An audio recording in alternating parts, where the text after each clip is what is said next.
Hi விவோஸ், எல்லோருக்கும் வணக்கம். இன்னைக்கு சிறுகடிக்க ஆசை நாடகத்தில் ரேகாவை சிந்தாமணி அழுது அவங்க அப்பாவுக்கு உடம்பு சரியில்லைன்னு கூப்பிட்டு போகிறாங்க. கூப்பிட்டு போயிட்டு எங்கே எழுந்துருங்க, ரேகா வந்திருக்கா அப்படின்னு சொல்கிறாங்க.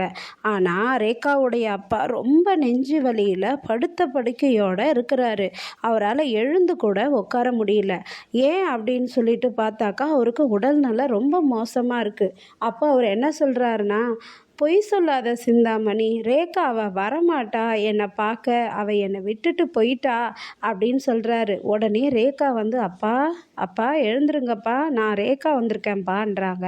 அப்படியே ஐயோ என் பொண்ணு ரேகா வந்துட்டாளா, என் பொண்ணு ரேகா வந்துட்டாளா அப்படின்ட்டு, ரேகா நீ என்னை விட்டு போயிட்டியம்மா, அப்பாவால் உன்னால் நீ இல்லாமல் என்னால் இருக்க முடியலம்மா, நீ தாம்மா என் சந்தோஷம், நீ என்கிட்ட நல்லா கரெக்டாக தான் சொன்னேன், நான் தாண்டா உன் மனசை புரிஞ்சுக்கல அப்படின்னு சொல்லிட்டு அவங்க அப்பா அழுகுறாரு. நீ இல்லாமல் என்னால் இருக்க முடியலம்மா, நீ தாம்மா எங்கள் சந்தோஷம்னும் போது சிந்தாமணி கேட்குறாங்க, ரேகா நீ அப்பா கூடவே இருக்கிறியான்னு. நாங்கள் உன்னை மன்னிச்சு உன் கல்யாணத்தை ஏற்றுக்கிட்டோம், நீங்களும் நல்லா பார்த்துக்கிறீங்க மாப்பிள்ளை, உங்களை நாங்கள் ஏற்றுக்கிட்டோம் மாப்பிள்ளை அப்படின்னு சொல்கிறாங்க. நீங்கள் நல்லவர் தான் மாப்பிள்ளை, எங்கள் பொண்ணை ரொம்ப நல்லா பார்த்துக்கிறீங்க, அதுக்காக நன்றி. ரேகாவை அவங்க அப்பாவை பார்க்க கூப்பிட்டு வந்தீங்களே அதுக்காக நன்றி அப்படின்றாங்க. இதில் என்ன இருக்குது சார், பரவாயில்ல சார் அப்படின்னு சொல்கிறாரு. இனிமேல் நீ என்னை சாருலாம் கூப்பிடாதப்பா, என்னை உன் மாமனாருன்னு கூப்பிடு, நான் உன்னை ஏற்றுக்கிட்டேன் அப்படின்றாரு. அதே போல் ரேகா கொஞ்ச நாளைக்கு இங்கே இருக்கட்டும் அப்படின்னு சிந்தாமணி சொல்கிறாங்க. அதுக்கு அவங்க வீட்டுக்காரர் சொல்கிறாரு, வேணாம் சிந்தாமணி, ரேகா தான் வந்துட்டால என்னை பார்க்க, வீட்டுக்கு போயிட்டு வரட்டும் அப்படின்றாரு. உடனே ரேகா என்ன கேட்குறாங்கன்னா சத்யா கிட்ட, சத்யா எங்கள் அப்பா எப்படி இமோஷ்னலாக என் மேலே இருக்கிறாருன்னு பார்த்தேன்ல, எங்கள் அப்பா உடம்பு சரியாகிற வரையும் நான் இங்கே இருக்கட்டுமான்னு கேட்குறாங்க. அதில் என்ன ரேகா, நீ இரு ரேகா அப்படின்னு சொல்லிட்டு ரேகாவை நான் உங்ககிட்டயே விட்டுட்டு போகிறேன், ரேகா இங்கே தான் இருக்கட்டும் அப்படின்னு சொல்லிட்டு சத்யா போகிறாரு.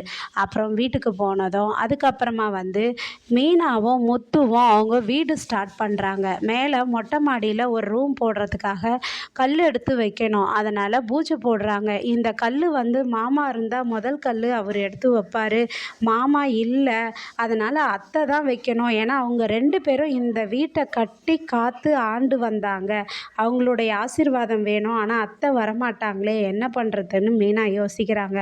அப்போ மீனா, உங்களை அத்தை என்னதான் சொன்னாலும் நீங்கள் அவங்களுக்கு மரியாதை கொடுக்கணும்னு நினைக்கிறீங்கல்ல, அதுதான் பெரிய விஷயன்றாங்க. அப்போ அது யார் எப்படி கூட்டிகிட்டு வர்றது அப்படின்னப்ப ஸ்ருதி போகிறாங்க. முத்து பலக்குரல் தான் கரெக்டான ஆள் அம்மாவை கூட்டிகிட்டு வரத்துக்கு, நீ போய் கூட்டு வாமான்றாரு. ஸ்ருதி போயிட்டு அவங்க அத்தை கிட்ட என்ன சொல்கிறாங்கன்னா, அத்தை நீங்கள் பாருங்கள் ஆண்டி, நீங்கள் ஒரு ரீல்ஸ் போட்டிங்களே அதுக்கு எவ்வளோ வியூஸ் வந்திருக்கு பாருங்கள், அதனால் நீங்கள் நல்ல மாமியாருன்னு கமாண்ட் கொடுத்துருக்காங்க, இப்போ ஒரு கண்டென்ட் கிடச்சிருக்கு, மேலே செங்கல் நீங்கள் முதல்ல எடுத்து கொடுங்க, அவங்க பூஜை போடுறாங்க, நீங்கள் எடுத்து கொடுத்தா தான் அந்த கண்டென்ட்டு போடலாம் அப்படின்றாங்க. அப்போ என்னெல்லாம் எங்கம்மா மதித்து அவங்க கூப்பிட்றாங்கன்றாங்க. அவங்க ஏன் மதிக்கணும்னு நினைக்கிறீங்க, நீங்களாக போய் எடுத்து கொடுங்கன்னு சொல்லி கூட்டிகிட்டு வராங்க. அப்போது விஜயா பப்பரப்பா மனோஜிக்கிட்ட சொல்கிறாங்க, மனோஜி நான் செங்கல் எடுத்து கொடுத்துட்டு வந்துடுறேன்டானும்மா, என்னம்மா நீ இது மாதிரிலாம் பண்ணுற அப்படின்றாரு. அப்போ தான்டா அது வரும், அதான் ஏன்னா ரீல்ஸ் வியூஸ் வரும்டா அப்படின்ட்டு போகிறாங்க. விஜயாவும் மீனாவுக்கும் முத்துக்கும் முதல் செங்கலை எடுத்து கொடுக்கறதுக்காக போகிறாங்க. அப்போது மீனாட்ட என்ன சொல்கிறாங்கன்னா, மீனா இரு, நான் தானே இந்த வீட்டுக்கு பெரியவ, நான் தானே ஃபஸ்ட்டு செங்கல் எடுத்து கொடுக்கணும், நீங்கள் என்னை கூப்பிடாமலேயே செய்கிறீங்க, இருங்க நான் வரேன் அப்படின்னு சொல்லிட்டு செங்கல் எடுத்து கொடுக்குறாங்க. அப்படியே முத்துக்கும் மீனாக்கும் ரொம்ப சந்தோஷமாகிடுதுங்க. ஏன்னா பலக்குரல் டேலண்ட்டாக அவங்க மாமியாரை கூட்டிகிட்டு வந்துட்டாங்க. எப்படியோ பேசி ஐஸ் வச்சு எல்லாம். நாளைக்கு மீனாவுடைய வீடு கட்டுமான பணி ஸ்டார்ட் ஆக போகுது. அதுக்கு யாரெல்லாம் போக போகிறோன்னு பார்க்கலாமா? இந்த கதையை வெயிட் பண்ணி பொறுத்திருந்து பார்ப்போம். நன்றி, பாய்.